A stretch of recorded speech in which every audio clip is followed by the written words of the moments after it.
অনুগ্রহ করে দাঁড়িয়ে শপথ পাঠ করার অনুরোধ করছি। আমি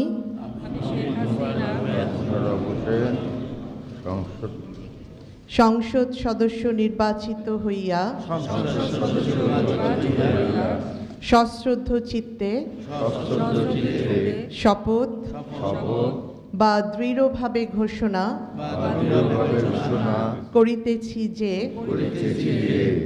আমি যে কর্তব্যভার গ্রহণ করিতে যাইতেছি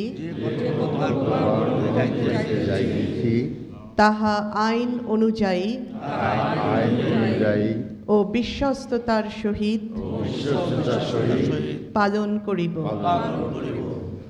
আমি বাংলাদেশের প্রতি অকৃত্রিম বিশ্বাস ও আনুগত্য পোষণ করিব এবং সংসদ সদস্য রূপে আমার কর্তব্য পালনকে ব্যক্তিগত স্বার্থের দ্বারা